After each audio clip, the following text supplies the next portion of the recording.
Welcome to అవినవ్ Bharat. నేను శివరామకృష్ణ. కూటమి ప్రభుత్వం హయాంలో ఆంధ్రప్రదేశ్ ఏ విధంగా అభివృద్ధి చెందుతుంది, అలాగే విశాఖపట్నం ఏ విధంగా అభివృద్ధి చెందుతుంది, రానున్న రోజుల్లో ఎన్ని కంపెనీలు రాబోతున్నాయి, యువతకు ఉపాధి కల్పించడానికి ఎన్ని అన్ఎంప్లాయ్మెంట్ తీరుతుంది, ఈ నేపథ్యంలో విశాఖ దక్షిణ నియోజకవర్గం జనసేన ఎమ్మెల్యే వంశీకృష్ణ శ్రీనివాసన్ మనతో పాటు ఉన్నారు. సార్ నమస్తే సార్. ముందుగా మీకు రిపబ్లిక్ డే శుభాకాంక్షలు. Thank you. మీకు కూడా. సార్, కూటమి ప్రభుత్వంలో అభివృద్ధి పనులు ఏ విధంగా పనులు అవుతున్నాయి, రానున్న రోజులు ఏ విధంగా ముందుకెళ్ళబోతుంది? ముఖ్యంగా ఈ రాష్ట్రంలో రాక్షస పరిపాలన పోయిన తర్వాత ప్రజలు మాకు ఏం చేసినా చేయకపోయినా పర్లేదు, జగన్మోహన్ రెడ్డి గారు ఉండకూడదని చెప్పి ఒక కసితో ఓట్లేస్తున్నారు. మీరందరూ అది గ్రహించాలి.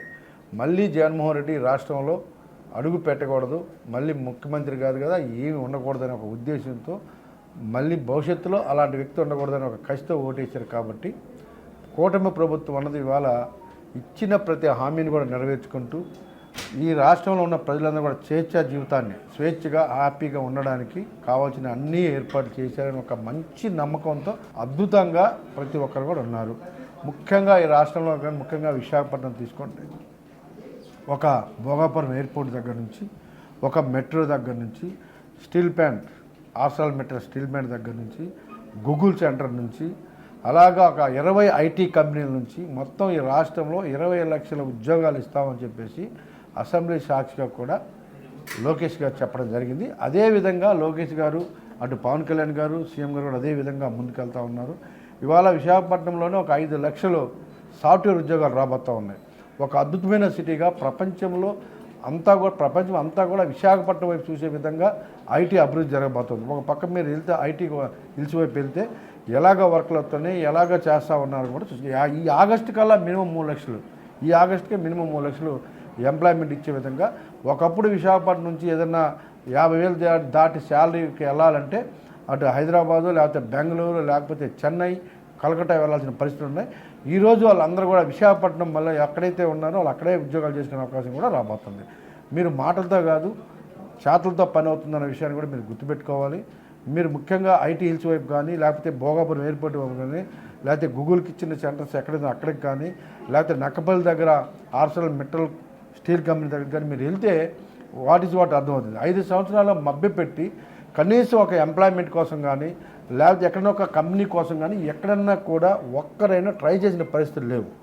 వాళ్ళు ఏదో ఒక రాష్ట్రాన్ని ఒక యూనిట్గా తీసుకొని జగన్మోహన్ రెడ్డి గారు ఒక 4 ఏజెంట్లుగా పెట్టుకొని రాష్ట్రాన్ని ఒక యూనిట్గా తీసుకొని అద్భుతంగా బిజినెస్ చేసుకున్నారు. వాళ్ళు ఆ బిజినెస్ చేసుకోవడంతోనే ఇవాళ ప్రజలు, ముఖ్యంగా ప్రజలతో పక్కన పెడితే ఆ పార్టీలో ఉన్న నాయకులు కూడా కసిగా ఓట్లేశారు కూటమికి. ఆ పార్టీ ఓడిపోవాలి, జగన్మోహన్ రెడ్డి సీఎం అయితే ఈ రాష్ట్రాన్ని మళ్ళీ దోసేస్తారు, ఈ రాష్ట్రాన్ని మొత్తం బిజినెస్ చేసుకున్నారు. ఏ యొక్క వ్యాపారస్తులు కానీ, ఎంప్లాయీస్ కానీ, కార్మికులు కానీ, సామాన్య ప్రజలు కానీ ఎవరు కూడా హ్యాపీగా లేకుండా కేవలం ఆ 4 అడ్డుపెట్టుకొని ఇంక రెండో మనిషి వ్యక్తులు లేకుండా చేశారు. కాబట్టే ఆయన సొంత జిల్లా కడపలో కూడా చిత్తుగా ఓడిపోవడానికి కారణం అది. సో భవిష్యత్తులో మళ్ళీ ఈ మధ్య మీకు అందరికి తెలియని విషయం ఏంటంటే, ఒక 1 మంత్ బ్యాక్ ఒక సర్వే చేయించుకుంటే కూటమి ప్రభుత్వం ఉన్న రోజులు మీ జీవితంలో ముఖ్యమంత్రి అవ్వలేరు, వాళ్ళని ఎడదీస్తే తప్ప మీరు జీవితంలో మళ్ళీ అడ్రస్ కూడా ఉండరు అని చెప్పేసి ఆయన సర్వే వస్తే పిచ్చెక్కిపోయి ఉన్నోళ్ళని ఎలా కాపాడుకోవాలని చెప్పి హడావుడిగా పాదయాత్ర, ప్రెస్ మీట్. ప్రెస్ వాళ్ళు అంటే నాకు ఎలర్జీ అనే వ్యక్తి ప్రెస్ మీట్ పెట్టాడంటే మీరు అర్థం చేసుకోండి. సో ఆ పార్టీ పరిస్థితి ఏంది, ఆ పార్టీ నాయకులను కాపాడుకోవడానికి నేను మళ్ళీ అది చేస్తాను ఇది చేస్తానని చెప్పేసి హడావుడి చేస్తున్నారు. ఆ సర్వే రిపోర్ట్ చూసి దిమ్మ తిరిగింది. ఎక్కడ కూడా డిపాజిట్ల పరిస్థితులు లేవు అని చెప్పేసి కూడా అక్కడ పార్టీ నాయకులు చూడలేదు, అసలు ఏ పార్టీని చూడలేదు. జగన్మోహన్ రెడ్డి గారు వస్తే రాష్ట్రం అస్తవ్యస్తం అయిపోద్ది కాబట్టి ఆయన వద్దు అన్నది తప్ప రెండోది చూడలేదని ఆ సర్వేలు క్లియర్గా రావడం జరిగింది. సో ఇంకా అవకాశం లేదని తెలిసే ఆ ప్రెస్ మీట్లు, ఆ పాదయాత్రలు హడావుడి మళ్ళీ ఇంకొక 1 ఇయర్ కనపడ్డు. లాస్ట్ ఇయర్లో జరిగింది, మళ్ళీ ఒక 1 ఇయర్ కనపడరు. సో వీటన్నిటి దృష్టిలో పెట్టుకుని ఒక అద్భుతమైన పరిపాలన రాష్ట్రం జరుగుతూ ఉంది. ఒక పోలవరం కావచ్చు, ఒక ఎలుగొండ కావచ్చు, ఈ రాష్ట్రంలో రోడ్లు చూడండి, ముఖ్యంగా మా నియోజకవర్గంలో రోడ్లు చూడండి వెళ్ళి, అప్పటికీ ఇప్పటికీ వ్యత్యాసం. రాష్ట్ర వ్యాప్తంగా పంచాయతీరాజ్ ఆధ్వర్యంలో రోడ్లన్నీ కూడా అద్భుతంగా వేస్తూ ఉన్నారు. ఎక్కడికి వెళ్ళినా కూడా చాలా హ్యాపీగా ఉన్నాయి. ఉడా ఆధ్వర్యంలో, ముఖ్యంగా మున్సిపాలిటీ ఉడా ఆధ్వర్యంలో 10 రోడ్లు ఇవాళ అద్భుతమైన రోడ్లు కూడా విశాఖపట్నం సిటీ రూపురేఖలు మార్చే రోడ్లు పడతా ఉన్నాయి. వీటన్ని దృష్టిలో పెట్టుకొని విశాఖపట్నం ప్రజలు చాలా హ్యాపీగా ఉన్నారు. గత ప్రభుత్వంలో పోల్చుకుంటే ఇంజనీరింగ్ అయిపోయిన వాళ్ళు ఎరుచూపులు చూడాల్సిన అవసరం అయితే వచ్చింది. కానీ ఇప్పుడున్న ఈ భోగాపురం ఎయిర్పోర్ట్ ఈ సంవత్సరం రాబోతుంది. దాన్ని బేస్ చేసుకుని అనేక ఐటీ కంపెనీలు రాబోతున్నాయి. ఎలా ఉంటుంది ఈ యువత ఫ్యూచర్ ఎలా ఉంటుంది? అద్భుతంగా ఉంటుంది. అదే చెప్తున్నా, ఇవాళ 50,000 శాలరీ దాటిచ్చే కంపెనీలు ఎన్నటిదాకా మన విశాఖపట్నంలో తక్కువ ఉన్నాయి. ఇవాళ 1,00,000 కావచ్చు, 2 లక్షలు, 3 లక్షలు కూడా, 10 లక్షలు కూడా పే చేసే కంపెనీలు ఇవాళ అద్భుతంగా మంచి మంచి కంపెనీలు ఇక్కడికి వస్తూ ఉన్నాయి. ఒక సత్వ దగ్గర నుంచి, ఇన్ఫోసిస్ దగ్గర నుంచి, ఒకటి కాదు అదాని కూడా ఇవాళ 100 ఎకరాలు ఇచ్చిన్నారు. అది కూడా కావచ్చు, ఆ గూగుల్ కావచ్చు, అన్నీ కూడా అద్భుతమైనటువంటి సాఫ్ట్వేర్ కంపెనీలన్నీ ఇక్కడ రాబోతూ ఉన్నాయి. వాళ్ళకి ఒక నమ్మకం వచ్చింది, ఒక స్థిరమైన ప్రభుత్వం వచ్చింది. పిచ్చి పిచ్చి నిర్ణయాలు తీసుకోకుండా ఈ రాష్ట్రాన్ని అభివృద్ధి పథం నడిపించేటువంటి ప్రభుత్వం వచ్చింది. కాబట్టి ఆ కంపెనీలు రాబట్టి ఇవాళ ఒక డాక్టర్స్ దగ్గర నుంచి పోల్చుకొని ఎవరికైనా తీసుకోవచ్చు. ఎవరి స్థాయిలో వాళ్ళకి ఎంప్లాయ్మెంట్ జరుగుతుంది, సిటీ అభివృద్ధి జరుగుతూ ఉంది. ప్రపంచం అంతా కూడా విశాఖపట్నం వచ్చే విధంగా ఒక గూగుల్తోనే ఒక మార్క్ వచ్చేసింది. సో ఆ విధంగా ఇవాళ సాఫ్ట్వేర్ కంపెనీలు ఎక్కువ వస్తున్నాయి. కాబట్టి మన పిల్లలు ఇవాళ బీటెక్ కానీ ఎంటెక్ కానీ చేసిన పిల్లలందరికీ కూడా ఎంప్లాయ్మెంట్ ఇక్కడ వస్తుంది. చదువుకున్న ప్రతి ఒక్కరికి కూడా సుమారు 30,000 ఎంప్లాయ్మెంట్ ఆర్సెల్ మెటల్ కంపెనీలు రాబోతున్నాయి. ఒక గూగుల్ బేస్ చేసుకొని ఒక గూగుల్ కంపెనీ వచ్చిందంటే దాన్ని బేస్ చేసుకుని ఒక 20 చిన్న చిన్న కంపెనీలు వస్తాయి. దాన్ని బేస్ చేసుకుని ఎంతోమంది ఇండస్ట్రియలిస్టులు కావచ్చు, లేకపోతే ఎంప్లాయ్మెంట్ కావచ్చు జనరేట్ అవుతుంది. ఒక 10 సంవత్సరాల పాటు, ఇంకొక 10 సంవత్సరాల పాటు ఈ ప్రభుత్వం ఉండాలి అని కోరుకునే మేధావులు ఉన్నారు. 20 సంవత్సరాలు ఈ ప్రభుత్వంలో కోరుకునే ప్రజలు ఉన్నారు. సో అద్భుతమైన పరిపాలనకు నాంది పలికింది. కాబట్టి ఈ రాష్ట్రం నెంబర్ 1గా ఉండాలి, దేశంలో ఉండాలంటే ఈ ప్రభుత్వం ఉండాలి అని చెప్పేసి ప్రజలందరూ కూడా డిసైడ్ అయి ఉన్నారనే విషయం కూడా మాకంటే ముందు జగన్మోహన్ రెడ్డి గారికి తెలుసు. ఆ ప్రభుత్వ హయాంలో ఉన్న ఎయిర్పోర్టే ఏగలు తోలుకుంటుంది అన్న ఆ పెద్ద మనిషి, నేనే భోగాపురం స్టార్ట్ చేశాను ఎయిర్పోర్టు, పోర్ట్ నుంచి ఎయిర్పోర్ట్ వరకు 5 లైన్స్ అని నేను సజెస్ట్ చేశాను, ఇప్పుడు అదే అమలు జరుగుతుంది అని అంటున్నారు. ఏ విధంగా చూసుకోవచ్చు? అవన్నీ కూడా చెప్పుకోవడానికి చాలా ఈజీగా నోరు ఉంది కాబట్టి ఏదో మాట్లాడుతూ ఉంటారు. దాన్ని ముట్టుకున్న వాళ్ళు లేరు, ఆ రోడ్డు ముట్టుకున్న వాళ్ళు లేరు. కొలతలు వేయడం, దానికి అటు తిప్పుకోవడం తప్ప వాళ్ళ పొలాలకు ఎదురుగా ఎక్కడ కూడా వేసిన పరిస్థితి లేదు. ఇవాళ మెట్రో కానీ, నెక్స్ట్ మంత్ మెట్రో, ఈ రోడ్లను ఆల్రెడీ స్టార్ట్ అయిపోయినాయి. 10 పాలాల రోడ్స్ అన్నీ కూడా. ఆ 10 రోడ్లు అయితే అద్భుతంగా విశాఖపట్నం ఎలా ఉండబోతుందో ఊహ కూడా అందదు.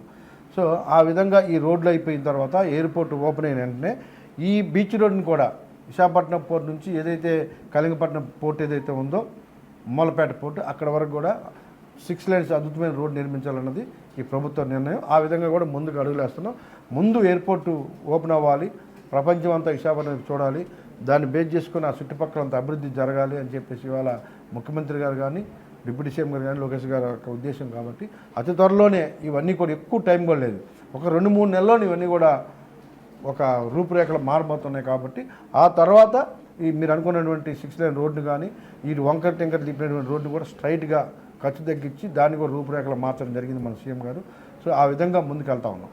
సార్, ప్రధానంగా మీ దక్షిణ నియోజకవర్గం ఎన్నో ఏళ్ల నుంచి ఆ పొల్యూషన్తో బాధపడుతున్నారు. దానికి ఏమైనా సొల్యూషన్ ఏర్పడే అవకాశం ఉందంటారు? ఖచ్చితంగా. ఆల్రెడీ పోర్టు చైర్మన్ గారు కానీ, అలాగే ఏదైతే ఆర్సెల్ మెటల్ కంపెనీ, ఎస్ఆర్ కంపెనీ గతంలో ఉండేది వాళ్ళు కానీ, వేదాంత వాళ్ళు కానీ, వీళ్ళందరూ కూడా పూర్తి సహకారంతో ఎక్కడైతే మెటీరియల్ వేస్తున్నారో వాళ్ళు వాటరింగ్ చేస్తూ కొన్ని గోడౌన్స్ కట్టుకుంటూ వాళ్ళ పని వాళ్ళు చేస్తూ ఉన్నారు. అదేవిధంగా పోర్ట్ చైర్మన్ గారు మనం అడిగిన వెంటనే కూడా ఏదైతే ఎస్ఎల్ కెనాల్ ఉందో దానికి 20 కోట్లు కేటాయించడం జరిగింది. దాన్ని టెండర్ ప్రాసెస్లో ఉంది. అది కానీ అయితే అక్కడ పార్క్ లాగా పెద్ద చెట్లు పెంచడము, ఆ పూర్తిగా కనెక్టివిటీని ప్రజలకి కనెక్టివిటీ కూడా పూర్తిగా కట్ అయిపోద్ది. సో అప్పటి నుంచి కూడా చాలా వరకు ఆ చెట్లు పెంచడం, ఆ మొక్కలన్నీ కూడా పెంచుకొని అక్కడ ఉన్న ఎస్ఎల్ కెనాల్ బాగా ఎక్కువ వాటర్ స్టాక్ కూడా అంతా కంప్లీట్ అయిపోతే అది అద్భుతంగా ఉండబోతా ఉందన్న విషయం కూడా మీకు ఒక రూపురేఖలు. ఓల్డ్ టౌన్ అంతా కూడా మీకు మీరు ఒక పక్క పూర్ణ మార్కెట్ దగ్గర నుంచి అన్ని మార్కెట్లు, అలాగే జనతా బజార్ కానీ, ఆ స్టేడియం కానీ, ఆ చుట్టుపక్కల అన్నీ కూడా రూపురేఖలు మార్చాం. మళ్ళీ ఏదైతే sub register office, MR office గతంలో సబ్ రిజిస్టర్ ఎక్కడైతే ఉందో ఓల్డ్ పోస్ట్ ఆఫీస్ అక్కడికి మారబోతూ ఉన్నాయి. అక్కడ ఒక మంచి బిల్డింగ్ రాబోతూ ఉంది. హాస్పిటల్స్ అన్నీ కూడా కలకలాడే విధంగా సిఎస్ఆర్ నిధులతో పాటు గవర్నమెంట్తో పాటు అందరూ కూడా అభివృద్ధి చేశాం. గతంలో రోడ్లు చూడండి, ఇప్పుడు రోడ్లు చూడండి. ఒక 2-3 నెలల తర్వాత సౌత్ నియోజకవర్గానికి ఆదర్శంగా ఉండబోతుంది ఈ రాష్ట్రంలో విషయం కూడా తెలియజేస్తాం. అయితే కూటమి ప్రభుత్వంలో ఎమ్మెల్యే గారు రానున్న రోజుల్లో బంగారు భవిష్యత్తు ఏర్పడుతుంది. అదే ఆంధ్రప్రదేశ్ కానీ, అలాగే విశాఖపట్నం కానీ మంచి భవిష్యత్తు అద్భుతంగా ఉండబోతుంది. యూత్ అందరూ కూడా పాలకులు చూసి చంద్రబాబు నాయుడు కష్టాన్ని మీరు గ్రహించాలి. రానున్న జనరేషన్కి ఏ విధంగా ఉండాలి, రానున్నటువంటి పరిపాలన మనం ఈ పరిపాలన ఒక 100 సంవత్సరాలు ఉండాలి, అద్భుతంగా మనం ఉండాలి ఈ రాష్ట్రం. అందులో ముఖ్యంగా విశాఖపట్నం ఒక ఫైనాన్షియల్ క్యాపిటల్కి ఎదగాలని ఒక కసితో ఇవాళ ముఖ్యమంత్రి గారు కానీ డిప్యూటీ అందరూ కూడా పనిచేస్తున్నారు. కాబట్టి ఆ రిజల్ట్ మీరు ఒకసారి ఇప్పుడు ఎక్కడైతే సాఫ్ట్వేర్ కంపెనీస్ ఉన్నాయో ఆ విధంగా చూస్తేనే మనకు కనపడబోతుంది. ఆ రోడ్లు చూసుకోండి మీరు, శీలానగర్ నుంచి సబ్బవరం కానీ, లంకిలపాలెం నుంచి హైవేకి కానీ, అడివరం నుంచి సొంటాం కలపడం కానీ, బోయపాలెం నుంచి బీచ్ రోడ్కి కానీ, ఈ వై జంక్షన్ నుంచి భీముల నుంచి తగరపాలెం, ఈ కనెక్టివిటీ రోడ్లన్నీ ఒక 200 ఫీట్ రోడ్లు అయితే ఒకసారి ఊహించుకోండి మీరు ఏ విధంగా ఉండబోతుందో. అమెరికాలో శాన్ ఫ్రాన్సిస్కో నగరం ఏ విధంగా సముద్రం చుట్టూ మూడు పక్కల వాటరింగ్ తిరిగి ఉంటుంది, అదే విధంగా విశాఖపట్నం పోలి ఉంటుంది. సో దాని బాబులాగా విశాఖపట్నం అతి త్వరలో ఉండబోతున్న విషయం తెలియజేస్తుంది. రైట్ సార్, ఇది ప్రధానంగా మనం చూసుకోవచ్చు. రానున్న రోజుల్లో ఆంధ్రప్రదేశ్తో పాటు విశాఖ అభివృద్ధి ఈ పరుగులు అయితే పెడుతుంది, బంగారు భవిష్యత్తు అయితే ఏర్పడుతుంది. అయితే యువతకి అనేక కంపెనీలు వస్తున్నాయి, భోగాపురం ఎయిర్పోర్ట్ అనుసంధానంగా అనేక ఐటీ కంపెనీలు అయితే వస్తున్నాయి. రానున్న రోజుల్లో కూటమి ప్రభుత్వం పాలనలో భవిష్యత్తు చాలా మంచి భవిష్యత్తుగా ఏర్పడుతుందని చెప్పి విశాఖ దక్షిణ నియోజకవర్గం ఎమ్మెల్యే జనసేన నేత వంశీకృష్ణ శ్రీనివాస్ అయితే తెలియజేస్తున్నారు. కెమెరామెన్ రాఘవతో శివరామకృష్ణ, అభినవ్ భారత్, విశాఖపట్నం నుంచి.